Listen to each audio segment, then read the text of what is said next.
अखण्डमण्डलाकारं व्याप्तं येन चराचरं तत्पदं दर्शितं येन तस्मै श्रीगुरुवे नमः।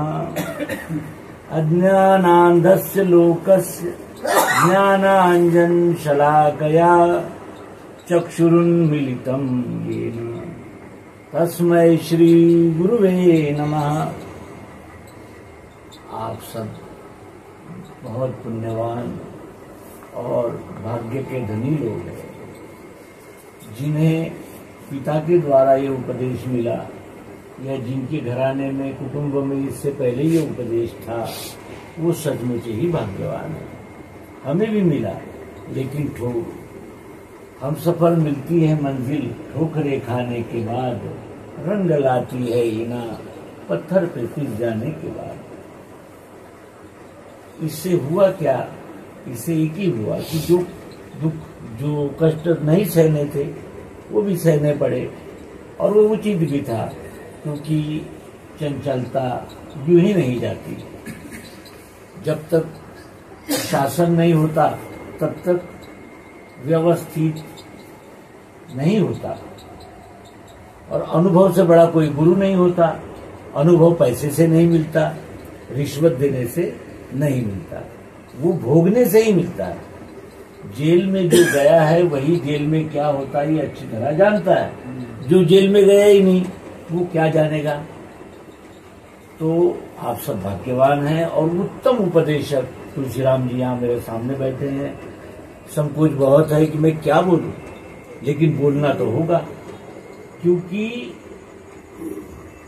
अनुभव ही बोलना है, किताब की बात नहीं करनी।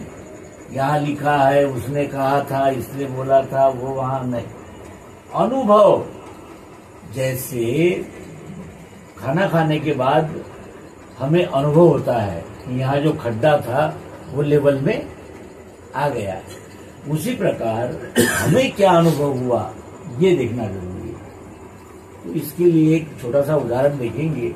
आप सब वो सब जानते हैं, इसके मूल में क्या है वो देखना चाहिए। एक नदी के किनारे एक मछुआरा और उसकी घरवाली दोनों रहते थे। उनको 2-3 बच्चे भी थे।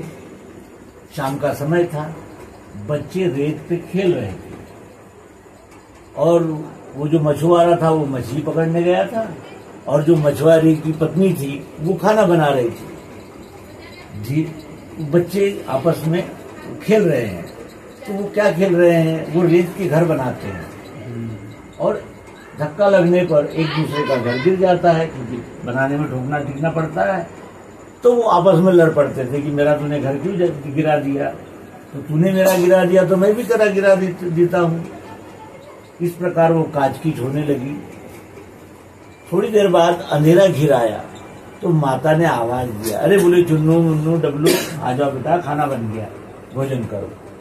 तो जिन घरों को तोड़ने के लिए आपस में लड़ाइयां हो रही थी, उसी घर को स्वयं अपनी लात मारकर वो बच्चे घर में लौटे।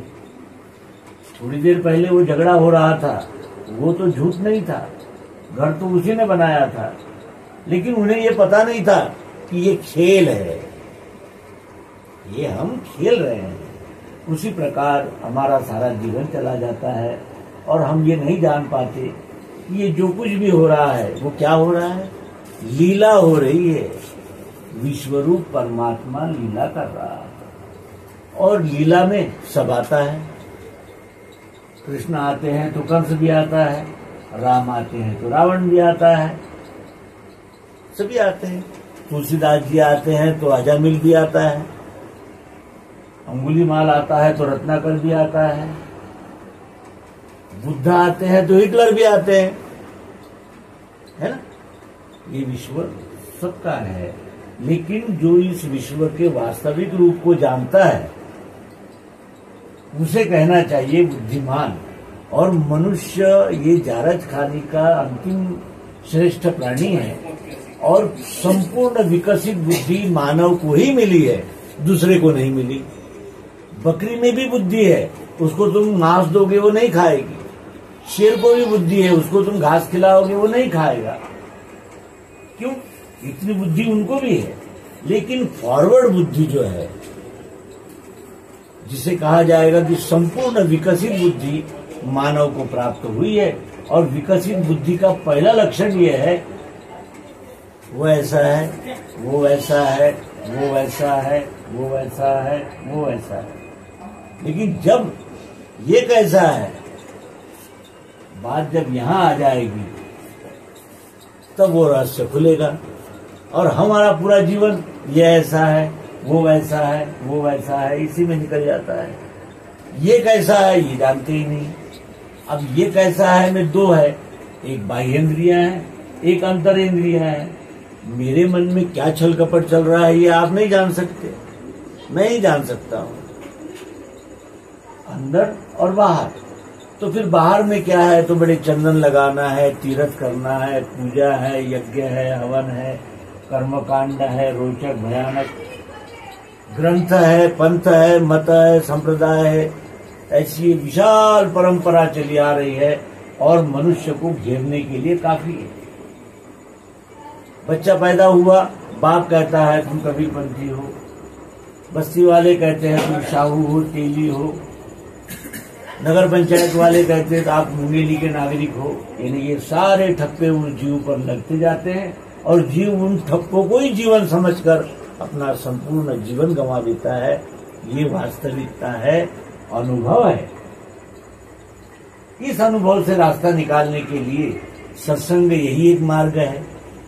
दूसरी बात यह है कि अगर मुझे प्यास ही नहीं है और आपने शरबत लाकर सामने रख दिया, क्या उपयोग है? और मुझे यदि प्यास है तो मैं पानी को तलाशूंगा, जिसके पास है उसको कुछ देना पड़ा तो दे दूंगा। जान बचाने के लिए मुझे पानी ही चाहिए। और ये जिज्ञासा अनंत जन्मों की खोज के बगैर नहीं होती। ऐसा आजमाया जा चुका है, आजमा रहे हैं कि जिनको रेडीमेड मिलता है उनको उसकी कीमत नहीं होती।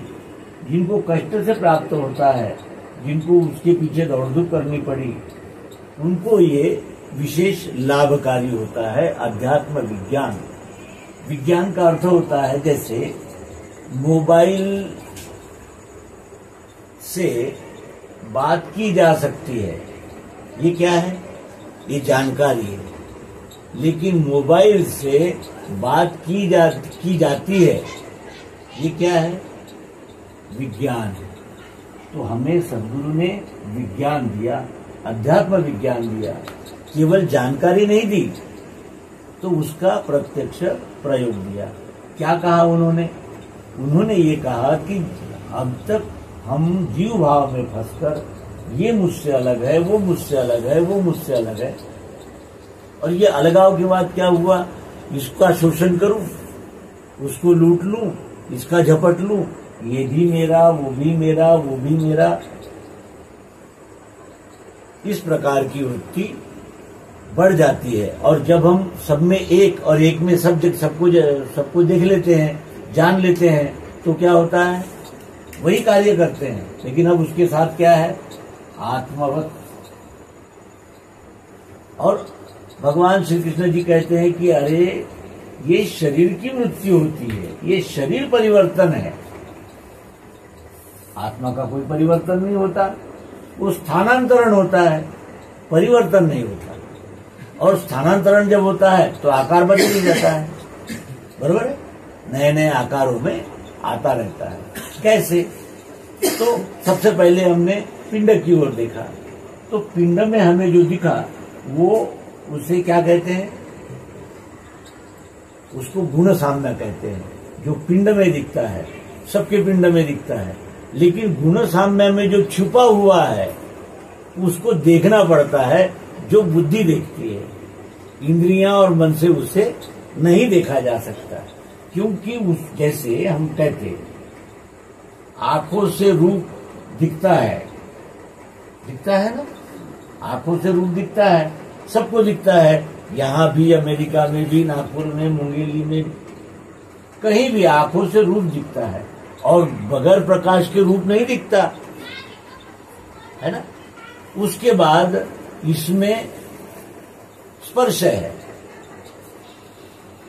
दिखता, उसको रूप को हमने आंखों से देखा और त्वचा से स्पर्श को देखा, अब देख रहे हैं जांच करके। उसके बाद हमने कान से शब्द सुना, तो शब्द को क्या देखा, सुरीला है, खटखट है, फटफट है, नटनट है, जो भी है देखा। उसके अनंतर हमारे पास में क्या है, जीवा है, जीवा से हमने चक्कर देखा, ये मीठा है, ठीक है। और नाक से हमने सूंघ कर देखा। तो आंख, कान, नाक, त्वचा, जीभ, आप सब जानते हैं। बार बार ये कहने की इसलिए आवश्यकता है कि कभी कभी हमारे ही मन में छुपे रुस्तम की तरह कोई संशय पनप रहा होता है, और बार बार उपदेश सुनने से वो संशय भ्रम का निवारण हो जाता है। इसलिए इसको बार बार सुनना है। तो हमने आंख, कान, नाक, त्वचा, जीभ, इनसे शब्द, स्पर्श, रूप, रस और गंध, यहां से लेकर यच्चावत संपूर्ण विश्व में एक एक कण में देखा। एक एक कण में भी शब्द, स्पर्श, रूप, रस, गंध का अनुभव हम अनुभव से लेते हैं। यानी इससे ये अलग नहीं, इससे ये अलग नहीं, एक दूसरे से अलग नहीं है मूल तत्व में। जैसे शक्कर एक होती है, उसके कितने व्यंजन बनते हैं, लड्डू भी बनते हैं, पेड़े भी बनते हैं, खीर भी बनती, गुलाब, कितने व्यंजनों में है, लेकिन कॉमन फैक्टर क्या है, सामान्य बात क्या है, शक्कर, मिठास। उसी प्रकार आंखों से रूप, त्वचा से स्पर्श और कान से शब्द, जीवा से रस और नाक से हमने गंध का अनुभव एक एक कण में लिया। अब हमारे पास में जो साधन है उसमें एक मन है जो संकल्प विकल्पात्मक है, जो इतना तेज है, इतना फास्ट है कि अपने मन में आई हुई इच्छा एक क्षण भी हम नहीं संभाल सकते। वो एक क्षण जाते ही वो इच्छा कमजोर हो जाती, दूसरी इच्छा आगे हो जाती। ये इतना तेज चलने वाला यंत्र है। तो इसका महत्व क्या है, ये संकल्प विकल्पात्मक मन है जो इन आंख, कान, नाक, त्वचा, जीभ और पंचेंद्रिय, पंचकर्मेंद्रियां, पंच प्राण, इनको रोटेशन में घुमाने के लिए ये मोटर लगी हुई है, जिसे हम सत्वगुण, रजोगुण, तमोगुण कहते हैं। ये कैसे क्रिएट होती है, तो अन्न के द्वारा भक्षण क्रिया, हमने अन्न खाया, उससे हमारी नाड़ियां स्पंदित हुई, जो कफ, वात, पित्त इस नाम से कार्य कर रही है, जो आयुर्वेद शास्त्र के जानने वाले जानते हैं। और कफ, वात, पित्त को जानकर ही आयुर्वेद में मरीज का इलाज किया जाता है, ठीक है। अब सत्वगुण क्या है, अच्छा ही अच्छा, अच्छा ही अच्छा सत्वगुण है। इसके साथ में अब जैसे हमारे को बताशा अपने आगे रखना, क्योंकि अधिष्ठान पर हम प्रयोग कर रहे हैं। अधिष्ठान पर ही नहीं, अधिष्ठान से लेकर हर वस्तु पर प्रयोग कर रहे हैं हम। तो पहले अधिष्ठान पे प्रयोग करें।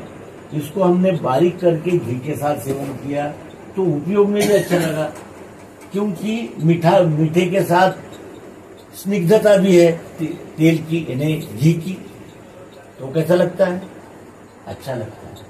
और घी के साथ मिश्री पेट में गई तो दाह जलन जो थी हमारी, जो पित्त भड़का हुआ था, वो नॉर्मल आ गया। यानी उपयोग में भी अच्छा, परिणाम में भी अच्छा। वही यही प्रयोग इसमें भी ले लीजिए, उपयोग में अच्छा, परिणाम में अच्छा, सतोगुणी है। उपयोग में अच्छा, परिणाम में बुरा। इसको हमने पीस करके जल के साथ सेवन किया, अनुपान बदल गया। अब उसके परिणाम भी बदल गए, अनुपान बदल गया ना। 1-2 गिलास की जगह 3-4 गिलास शरबत पी लिया हमने, तो क्या हुआ, जल जो है वो शीतल स्वभाव का है, वो सर में चढ़ गया तो सर्दी जुकाम हो गया, और शक्कर पेट में गई तो उसने दाह पैदा कर दिया। यानी उपयोग में मीठा, ठंडा शरबत अच्छा लगा, परिणाम बुरा हुआ। इसे हम क्या कहते हैं, रजोगुण कहते हैं। वो मुझ में भी है, बोलने में मीठा, मन में छल कपट बेईमानी धोखेबाजी, या मन में निर्मलता लेकिन ऊपर से हाड़ हुड़, शिष्टाचार नहीं, नियमबद्ध जीवन नहीं, बड़ों का आदर नहीं, छोटों का सम्मान नहीं। उसके बाद मैंने ऐसे ही इसको चबाने की कोशिश की तो क्या होगा? दांत टूट जाएंगे, मसूड़े छिल जाएंगे, और नीली शक्कर पेट में गई तो वो तो अपना स्वभाव तो नहीं छोड़ सकता कोई भी। ये तमोगुण है, ये अष्टधा गुण साम्य है, और इसे ही प्रकृति कहते हैं, अष्टधा, ये हम सब जानते हैं। अब ये तो हो गया मन का समाधान, मन ने जान लिया कि ये त्रिगुणात्मक है, जो भी चक्र है वो त्रिगुणात्मक है। लेकिन जब ये बुद्धि के पास निर्णय के लिए बात गई तो बुद्धि ने ये देखा कि ये रूप, रस, गंध, ये सब इसमें है, लेकिन मैंने इसके लिए नहीं लाया था ना इसे। बुद्धि प्रियत्व, उपयोगिता ढूंढती है, वो किसमें नहीं है? ये खाने में प्रिय है, ये पहनने में प्रिय नहीं है, और ये देखने में प्रिय है, और ये कैमरा फोटो लेने में प्रिय है, और आप सब मेरे मित्र, आप प्रिय, क्या प्रिय नहीं है? गोबर भी प्रिय है खेती में डालने के लिए, और चप्पल भी प्रिय है पहनकर बाहर जाने के लिए। यहां कोई भेदभाव नहीं है। हर वस्तु, चमड़े की हो, लोहे की हो, लकड़ी की हो, हर वस्तु में प्रियत्व ओतप्रोत व्याप्त है, वो अक्षरात्मा है। अब इससे ये 8 शब्द, स्पर्श, रूप, रस, गंध, सत्वगुण, रजोगुण, तमोगुण, और चाह, जरूरत, प्रियत्व रूप निराकार, ये दोनों अलग अलग नहीं हो सकते। यदि इसमें की मिठास निकालने की बात करेंगे तो आकार ही नहीं रहेगा, क्योंकि मिठास ने आकार धारण किया है। ये मोबाइल में से देखने सुनने की शक्ति अगर निकाल ली जाए तो ये मोबाइल, इसे कोई मोबाइल कहेगा? नहीं कह सकते। अनुस्यूत है, वो एक दूसरे से अलग नहीं हो सकते। और जो अष्टधा देखी वो प्रकृति है, इसमें व्याप्त जो चाह, जरूरत, प्रियत्व, जो इस वस्तु से लेकर संपूर्ण विश्व में वो तो प्रोट ठस भरी हुई है, वो अक्षर निराकार आत्मा जिसे कहते हैं, जिसे ईश्वर कहते हैं। क्योंकि उपयोगिता के लिए ही तो ये वस्तुएं यहाँ आई ना, इसका उपयोग था इसलिए आई, इसका उपयोग था, इसका उपयोग था, इसका उपयोग था, उपयोग था, इसलिए यहाँ वस्तुएं उपलब्ध होती हैं, इसलिए उसे ईश्वर कहते हैं।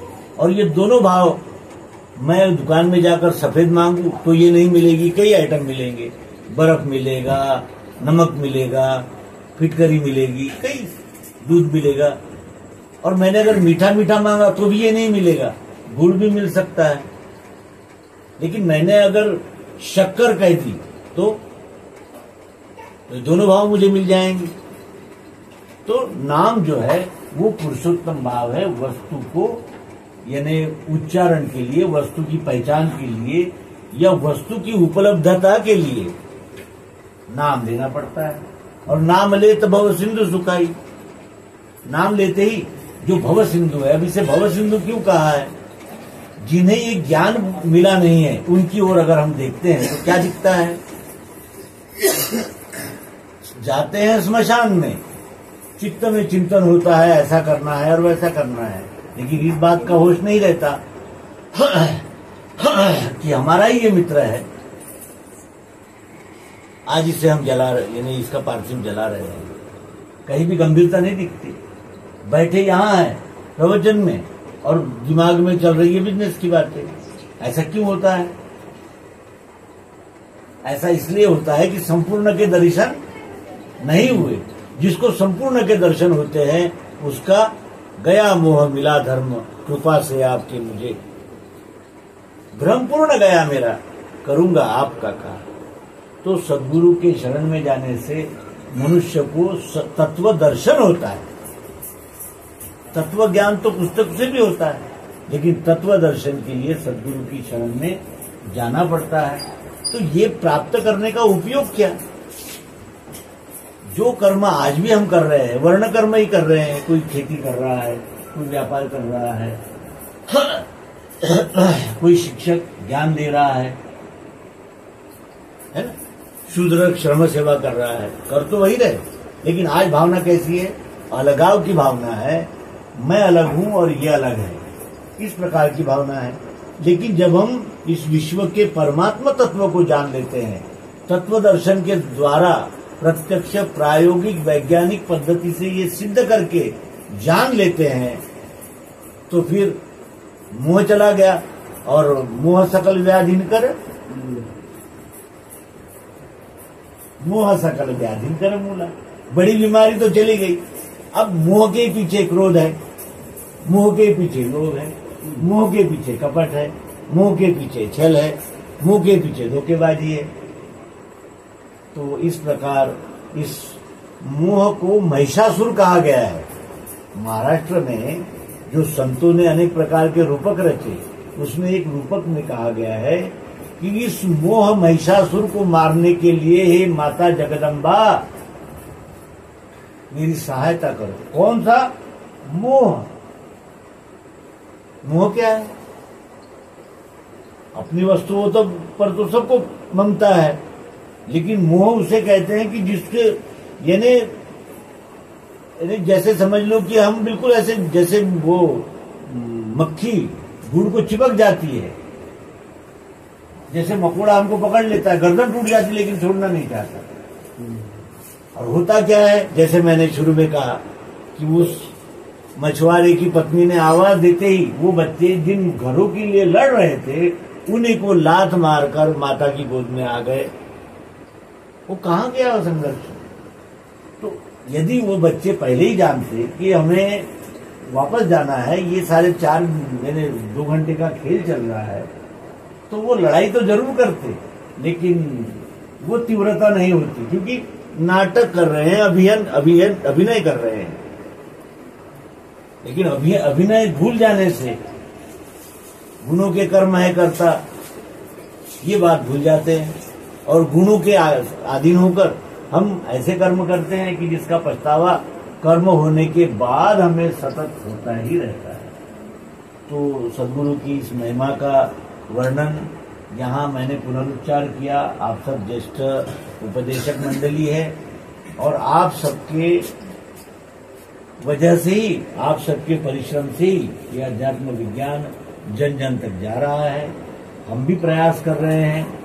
अध्यात्म विश्व विज्ञान यूट्यूब चैनल, अध्यात्म विज्ञान यूट्यूब चैनल सर्वांग योग के प्रचार प्रसार के लिए समर्पित माध्यम है। उसका उपयोग बहुत सारे लोग मोबाइल नहीं रखते, बड़ा मोबाइल नहीं रखते, जो इन्हें उम्र दराज लोग हैं, जो वयस्क हैं, लेकिन जो युवा है उनके पास मोबाइल उनके साथ में रहता है, और एक क्लिक पर अगर ये ज्ञान मिलता है तो क्या बुरा है।